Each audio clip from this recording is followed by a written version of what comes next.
Selanjutnya kita akan masuk pada bagian yang ketiga, ya. Pada bagian ini kita akan bahas tentang asuhan keperawatan pada pasien dengan efusi pleura. Ya, kita tahu sendiri proses keperawatan terdiri dari pengkajian, diagnosis, planning, implementasi, dan juga evaluasi. Jadi ada 5 proses ya, dari assessment, diagnosis, planning, implementation, dan juga evaluasi. Yang pertama adalah pengkajian. Nah, untuk pengkajian keperawatan pada efusi pleura sendiri, apa yang perlu kita kaji? Tentunya pengkajian yang berhubungan dengan kondisi pasien, yang fokus terhadap kondisi pasien. Ya, karena kita tahu sendiri efusi pleura ini menyerang di bagian paru-paru, tentunya pengkajian yang berhubungan erat dengan pemeriksaan respiratori. Yang pertama adalah dilakukan pemeriksaan tanda-tanda vital dan juga GCS, pengkajian pemeriksaan fisik, dari inspeksi, palpasi, perkusi, dan juga auskultasi, ya, dengan pengkajian respiratorik. Nah, untuk inspeksi sendiri kita bisa lihat pada pasien dengan efusi pleura biasanya toraksnya tampak lebih cembung pada satu sisi yang sakit, ya. Yang berikutnya adalah palpasi.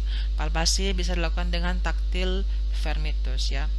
Ya, taktil vermitus ini kalian sudah paham ya. Ya, tujuannya yaitu untuk mendeteksi perubahan intensitas vibrasi yang diciptakan pada pasien saat berbicara. Ini mengindikasikan adanya proses patologis pada paru-paru. Yang berikutnya adalah perkusi. Ya, biasanya kalau misalnya kita lakukan perkusi pada daerah yang sakit, biasanya lebih redup dibandingkan daerah yang tidak sakit. Yang berikutnya adalah pada auskultasi, ya. Untuk pasien-pasien dengan efusi pleura, pada auskultasinya biasanya vesikularnya akan lebih menurun dibandingkan daerah yang lebih sehat, gitu. Yang berikutnya karena ini berhubungan dengan cairan, ya, yang kita perlu pantau adalah intake dan output cairannya atau balance cairannya seperti bagaimana. Yang berikutnya riwayat kesehatan masa lalu perlu kita tanyakan, perlu kita kaji pada pasien, karena ini bisa kita tahu kira-kira penyebab efusinya ini karena apa, ya. Riwayat penggunaan obat-obatan, riwayat kesehatan keluarga, ya. Yang berikutnya adalah lakukan pengkajian aktivitas atau istirahat. Misalkan pasien mengeluh napas pendek, kelelahan atau sesak napas saat beraktivitas, ya, berhubungan dengan tanda dan gejala dari efusi pleura. Yang berikutnya adalah sirkulasi, ya, bisa dicek takikardi, nadinya irregular apa tidak, tekanan darahnya seperti gimana, ada tidaknya distensi vena jugularis. Yang berikutnya adalah integritas. Ya, kita bisa lihat, bisa kaji pasien cemas apa tidak, gelisah apa tidak, ya. Karena ketika mengalami suatu penyakit, apalagi ini merupakan komplikasi dari suatu penyakit, ya, tentunya pasien bisa cemas, bisa gelisah akan kondisi yang akan ia hadapi. Terus bisa kita kaji nyeri atau ketidaknyamanannya, ya, karena nyeri ini sangat berhubungan dengan tanda dan gejala saat pasien mengalami efusi pleura. Yang berikutnya adalah kita masuk pada proses yang kedua, yaitu diagnosis, ya. Kita tahu sendiri diagnosis yang bisa kita ambil bisa menggunakan SDKI, ya. Menggunakan SDKI, diagnosis keperawatan ada 2, ya. Ada yang negatif dan juga positif. Yang negatif terdiri lagi menjadi 2, ada yang aktual, ada yang resiko, dan yang positif ada namanya promosi kesehatan. Yang pertama untuk diagnosa yang negatif, untuk diagnosa aktual yang kita lihat adalah tanda dan gejala mayor dan minor. Untuk resiko kita bisa lihat faktor resikonya seperti bagaimana, dan untuk promosi kesehatan kita bisa lihat tanda dan gejala mayor atau minor. Nah, kita lihat lagi tanda dan gejala mayor atau minor dalam pengambilan diagnosa. Nah, untuk gejala mayor sendiri harus ditemukan minimal 80-100% untuk validasi diagnostik atau validasi diagnosa. Yang berikutnya untuk data minor sendiri, ya, data minor tidak selalu harus ada, namun kalau misalkan ada atau jika ditemukan bisa mendukung penegakan diagnostik, ya. Jadi kita lihat buka buku SDKI, ya, biasanya sudah ada tuh data mayor dan data minor. Jadi ketika kita mengambil masalah keperawatan, kita lihat lagi minimal 80-100% dari data mayor yang ada. Oke, untuk penulisan diagnosa, ya, ada penulisan yang 3 bagian dan juga 2 bagian. Yang 3 bagian sendiri khususnya untuk diagnosa dengan diagnosa aktual. yaitu masalah berhubungan dengan penyebab, ya, dibuktikan atau ditandai dengan tanda dan gejala, ya. Yang berikutnya adalah penulisan dua bagian, khususnya untuk diagnosa resiko dan juga diagnosa promosi kesehatan. Untuk diagnosa resiko sendiri, itu masalah, ya, dibuktikan dengan faktor risikonya apa. Kalau untuk diagnosa promosi kesehatan, ya, masalah dibuktikan dengan tanda dan gejala, ya. Jadi kita bisa lihat di buku SDKI, di situ sudah lengkap, ya. Kita tinggal sesuaikan dengan kondisi atau data yang kita temukan.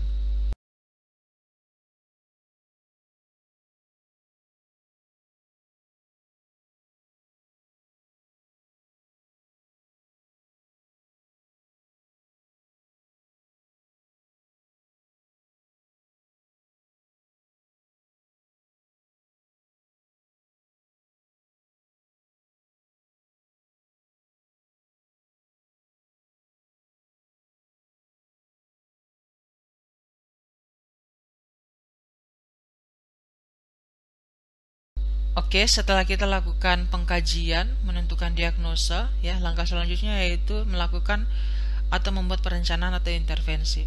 Nah, dalam perencanaan ini kita harus membuat tujuannya seperti bagaimana dengan melihat kriteria hasil yaitu SMART. Yang pertama spesifik, measurable, achievable, ya, reasonable, dan juga ada time boundnya seperti bagaimana. Jadi benar-benar ketika kita melakukan intervensi atau perencanaan kepada pasien, ya, benar-benar harus SMART.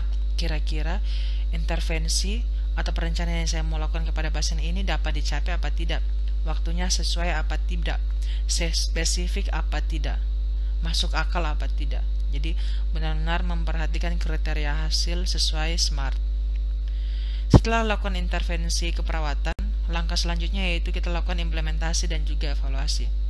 Di dalam implementasi dan evaluasi ini tergantung pada intervensi yang sudah kita rencanakan.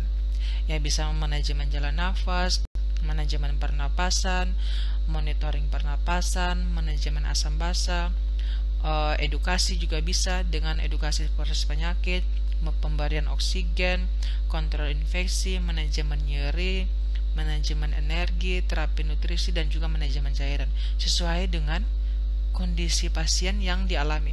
Kalau misalnya dia berhubungan dengan masalah pernapasan, yang intervensi yang kita berikan tentunya berhubungan dengan manajemen jalan napas dan juga manajemen pernapasan.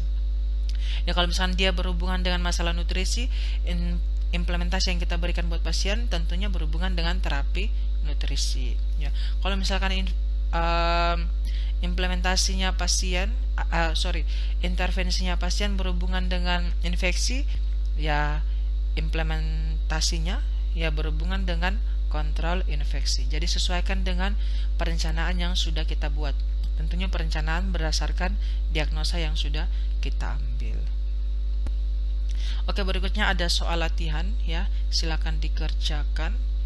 Latihan keempat ada nomor 7 dan juga nomor 8. Nanti kita akan bahas, ya.